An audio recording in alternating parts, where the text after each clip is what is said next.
Hello friends, welcome to my notes 24/7। जैसा कि आप थंबनेल में देख रहे हैं, तो आज हम बात करेंगे MP high court junior judicial assistant के प्रीवियस ईयर क्वेश्चन पेपर की। तो आज मैं आपको प्रीवियस ईयर में जो क्वेश्चन पेपर हुआ था, जो एग्जाम हुआ था, उसके बारे में मैं आपके साथ डिस्कस करूंगी। तो आइए देख लेते हैं। ये है high court junior judicial assistant 2021 की जो रिक्वायरमेंट थी, उसका एग्जाम पेपर है। और ये एग्जाम पेपर हुआ था 17 अप्रैल 2022 को। तो इसमें आपका इंग्लिश और कंप्यूटर का एग्जाम पेपर है। इंग्लिश के 10 क्वेश्चन है और कंप्यूटर के 10 क्वेश्चन है। तो यहाँ पर हम क्वेश्चंस डिस्कस कर लेते हैं।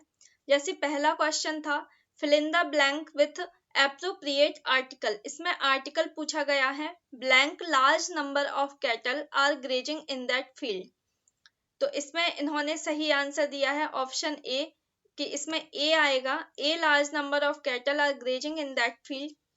इसमें ए लार्ज नंबर इसलिए आएगा क्योंकि यहाँ पर लार्ज लिखा हुआ है। तो एल तो कॉन्सोनेंट होता है, कॉन्सोनेंट के साथ हम ए का प्रयोग करते हैं। और इसके अलावा दा का प्रयोग इसलिए नहीं करेंगे क्योंकि यहाँ पर जो अननोन पर्सन की बात हो रही है, जो अननोन सब्जेक्ट की बात हो रही है, इसीलिए हम ए का प्रयोग करेंगे। नेक्स्ट क्वेश्चन है हमारा, fill in the blank with appropriate word. Appropriate word आ गया है और ये तो सारे प्रीपोजिशन हैं। Sonam is junior blank her sister by 3 years। तो इसमें 2 आ जाएगा, junior to her sister. Next question है, pick out the most effective word from the given words to fill in the blank to make the sentence meaningfully complete. तो यहाँ पर भी हमें एप्रोप्रिएट वर्ड ढूंढना है। लेकिन जैसे कि यहाँ पर आप देख रहे हैं, Mr Sinha helped us more than he blank his own students. यहाँ पर आप देख रहे हैं मिस्टर सिन्हा के बाद ये हेल्प्ड लिखा हुआ है, मतलब सेकंड फॉर्म है। तो सेकंड फॉर्म के लिए यहाँ पर हम देखेंगे तो हेल्प्स आ जाएगा। सेकंड फॉर्म इसलिए नहीं आएगी क्योंकि यहाँ पर एक हैबिट या आदत की बात बताई जा रही है कि मिस्टर सिन्हा हैं, वह उनके स्टूडेंट्स की अपेक्षा लोगों की ज़्यादा मदद करते हैं। तो यहाँ पर एक हैबिट के बारे में बताया गया है और हैबिट के लिए हमेशा हम प्रेजेंट इंडेफिनिट टेंस का प्रयोग करते हैं। नेक्स्ट क्वेश्चन है, fill in the blank with suitable preposition. The boy has never jumped the river. आपको पता ही होगा, मूविंग अवस्था में अगर हम चलायमान अवस्था में कहीं एक स्थान से दूसरे स्थान पर जाते हैं तो वहां पर इनटू का प्रयोग होता है। तो जम्प के लिए हम इनटू का प्रयोग करेंगे। नेक्स्ट क्वेश्चन है हमारा, fill in the blank with suitable preposition. इसमें डायरेक्ट प्रीपोजिशन पूछ ली गई है। He was accused stealing cloth from our retail shop. तो यहाँ पर आपको पता होगा कि एक्यूज्ड वर्ड के साथ हम हमेशा ऑफ का यूज करते हैं। एक्यूज्ड वर्ड के साथ हमेशा ऑफ प्रपोजिशन आती है। तो आंसर ऑफ हो जाएगा, ऑप्शन 2। नेक्स्ट क्वेश्चन है, choose the word which is most nearly the opposite in meaning. Dormant. Dormant का अपोजिट होता है एक्टिव, क्योंकि डोरमेंट माने लेजी होता है, निष्क्रिय टाइप का होता है, कि जिसमें मतलब कोई क्रिया नहीं हो रही है। तो उसका अपोजिट हो जाएगा एक्टिव, जो कि सही है, ऑप्शन नंबर 1। नेक्स्ट क्वेश्चन है, फाइंड द करेक्ट स्पेलिंग। इसमें से आपको बताना है कि कौन सी स्पेलिंग सही लिखी हुई है। तो ऑप्शन नंबर 2 कोरोबोरेट सही स्पेलिंग है। नेक्स्ट है हमारा, complete the sentence. She got a lucrative job of a translator because she was blank in French। तो ऑप्शन थे sufficient, efficient, deficient and proficient. तो इसमें ऑप्शन नंबर 4 आ जाएगा, प्रोफिशिएंट। मतलब ये आपको इनके अर्थ पता होना चाहिए, तभी आप कर सकते हो। इसके लिए आपको ज्यादा से ज्यादा मीनिंग्स याद करनी पड़ेंगी। नेक्स्ट क्वेश्चन है हमारा, find the synonym for moderate. Moderate option दिया था, आउटरेजियस, सिग्निफिकेंट, टेम्परेट, कंसिडरेबल। तो इसका भी आंसर दिया हुआ है, टेम्परेट होता है मॉडरेट का आंसर, मॉडरेट का सिनोनिम, सॉरी। तो इनके लिए आपको मीनिंग्स याद होनी चाहिए। और लास्ट क्वेश्चन है इंग्लिश का, the car was damaged beyond repair in the blank accident. तो ऑप्शन था outrageous, ghastly, nasty and heinous. The car was damaged beyond repair in the ghastly accident. और इसके बाद आप देखेंगे इंग्लिश में, आप देखेंगे तो आप खुद ही ये समझ जाएंगे कि जो आर्टिकल से एक क्वेश्चन दिया है इन्होंने, और यहाँ पर एप्रोप्रिएट वर्ड है, मतलब ये टू, फोर और ऑफ को तो आप प्रपोजिशन में ही ले लेंगे, तो इससे एक प्रपोजिशन का क्वेश्चन मान लेते हैं। और ये क्वेश्चन नंबर 3 है, ये आपका आ गया टेंस का क्वेश्चन हो गया, और 4 और 5 ये वापस से प्रपोजिशन के क्वेश्चन हो गए। तो मतलब आप ये समझ लीजिए कि 5 क्वेश्चन आपके ग्रामर के आए हुए हैं और 5 क्वेश्चन आपके वोकैब के आए हुए हैं। तो यदि आप ये सोचेंगे कि हम वोकैब नहीं करेंगे तो उससे भी आपका काम नहीं होगा, क्योंकि लास्ट टाइम का जो कट ऑफ है वो 95 के समथिंग गया हुआ था, तो आप क्वेश्चन गलत नहीं कर सकते हो। आइए कंप्यूटर का एग्जाम देख लेते हैं। फर्स्ट क्वेश्चन है 11 नंबर वाला है, कंप्यूटर का मिक्स ही आए हैं। Which among the following is the smallest unit in an image in a computer screen. तो आप जानते हैं कि कंप्यूटर स्क्रीन पर जो इमेज होती है सबसे छोटी, उसे क्या बोलते हैं? तो वो पिक्सल होती है।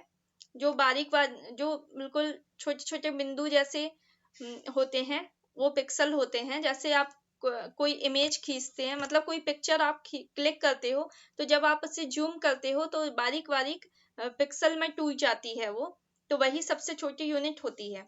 नेक्स्ट क्वेश्चन है which of the following shortcut is used to repeat the last action perform. Last action perform के लिए मतलब ये आप समझ लीजिए कि आप अंडू के लिए आप कौन सी कमांड यूज करोगे, तो ये होगा फंक्शन की होगी F4 आपकी। नेक्स्ट क्वेश्चन है one CPU when implemented on a single microchip is called। Micro processor जब एक माइक्रोचिप के रूप में CPU को बना दिया जाता है तो उसे क्या बोलते हैं? तो सभी जानते हैं माइक्रो प्रोसेसर ही होता है। 14 नंबर क्वेश्चन है हमारा, computation and logical operation are performed by the ALU arithmetic logic unit के द्वारा ही ये लॉजिकल और कैलकुलेशन वाले ऑपरेशन किए जाते हैं। गणितीय और तार्किक क्रियाएं की जाती हैं वो ALU यूनिट द्वारा की जाती हैं, अरिथमेटिक लॉजिक यूनिट। 15 नंबर है a program that works like a calculator for keeping track of money and making budget. मतलब एक ऐसा प्रोग्राम जो कैलकुलेटर की तरह कार्य करता है वो मनी को ट्रैक करने के लिए और बजट बनाने के लिए, उसे हम क्या कहते हैं? तो ये होता है स्प्रेडशीट प्रोग्राम। स्प्रेडशीट प्रोग्राम में ही आप कैलकुलेशन करते हो, बजट वगैरह बना लेते हो, क्योंकि उसमें बहुत सारे फॉर्मूलाज होते हैं जो कैलकुलेशन करने में आपकी मदद करते हैं। 16 नंबर क्वेश्चन है हमारा, documents converted to blank can be publish to the web. A doc file, HTTP, machine language या HTML। मतलब हम किसी डॉक्यूमेंट को पब्लिश करने के लिए किसी वेब फाइल में किसके द्वारा बदल सकते हैं? तो ये होता है HTML, hyper text markup language के द्वारा ही हम किसी वेब पेज को लिख पाते हैं या वेब पेज बना पाते हैं। तो किसके द्वारा बना पाते हैं? HTML के द्वारा। विच of the following is not correct. 17 number question है हमारा कि इनमें से कौन सा सही नहीं है। ऑप्शन ए है text file consists of human readable character. जो टेक्स्ट फाइल होती है उसमें ह्यूमन रीडेबल कैरेक्टर होते हैं, मतलब जो ह्यूमन पढ़ सकता है वो कैरेक्टर होते हैं टेक्स्ट फाइल में। नेक्स्ट ऑप्शन है text file can be opened by any text editor. Text editor के द्वारा ही हम किसी टेक्स्ट फाइल को ओपन कर सकते हैं, मतलब टेक्स्ट फाइल खोलने के लिए हमें किसी टेक्स्ट एडिटर का होना जरूरी है।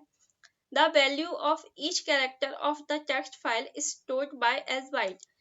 मतलब जो टेक्स्ट फाइल होती है उसमें जो कैरेक्टर लिखे जाते हैं, एक एक जो टेक्स्ट लिखा जाता है उसे किस में स्टोर किया जाता है? बाइट्स में स्टोर किया जाता है। तो ये भी ऑप्शन सही है, ये तीनों ऑप्शन सही हैं।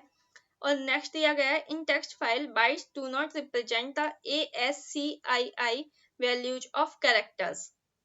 इसका मतलब है कि टेक्स्ट फाइल में जो टेक्स्ट लिखे हुए होते हैं उनमें उनको बाइट्स में मेजर किया जाता है, और बाइट्स किसको रिप्रेजेंट नहीं करता है? ASC American standard codes for information interchange, इसका फुल फॉर्म होता है ASCII का।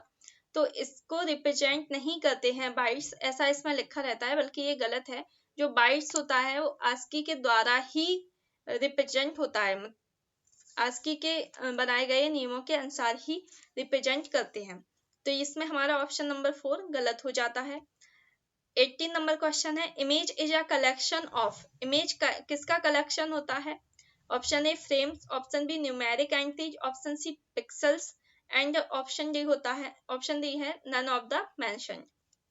अभी ऊपर हमने देखा था कि इमेज का सबसे छोटा पार्ट होता है पिक्सल, और यहाँ पर भी आंसर होगा पिक्सेल्स। पिक्सेल्स का कलेक्शन ही होती है इमेज। 19 नंबर क्वेश्चन है, bits, nibble, bytes, kilobyte, megabyte etc आर various units of computer storage memory. 1 nibble is equal to, 1 nibble किसके बराबर होता है? तो 1 निब्बल होता है 4 बिट्स के बराबर होता है। ये सभी जानते हैं कि 4 बिट्स बराबर 1 निब्बल होता है। नेक्स्ट एंड लास्ट क्वेश्चन है हमारा, primary memory of computer system includes, मतलब कंप्यूटर सिस्टम की प्राइमरी मेमोरी में क्या होता है? तो ऑक्सिलरी मेमोरी होती है, कैश मेमोरी होती है, रोम होती है, या बोथ 1 and 2। तो ये आप भी जानते होंगे कि रोम होती है, ये हमारी प्राइमरी मेमोरी होती है, और यही हमारा क्वेश्चन पेपर खत्म हो जाता है। तो आपने देखा होगा कि कंप्यूटर के क्वेश्चन तो काफ़ी इजी हैं, कंप्यूटर के क्वेश्चन में कुछ ज़्यादा टफ नहीं है। लेकिन इंग्लिश में अगर आपको 5 क्वेश्चन ग्रामर के मिले हैं तो 5 क्वेश्चन आपको वोकैब के भी मिले हैं। तो आप ग्रामर के साथ वोकैब भी नहीं छोड़, मतलब आप ये सोचो कि हम ग्रामर कर लें और वोकैब छोड़ दें, या वोकैब कर लें और ग्रामर छोड़ दें, तो ऐसा नहीं चलेगा। तो आपको दोनों में मेहनत करनी पड़ेगी। तो गाइज आज हमने डिस्कस किया कि ये लास्ट टाइम पे क्वेश्चन पेपर कैसा आया था इंग्लिश और कंप्यूटर का। तो मिलते हैं फिर नेक्स्ट वीडियो में। अगर आपको वीडियो अच्छी लगी हो तो वीडियो को लाइक करिए, चैनल को सब्सक्राइब करिए। Thank you.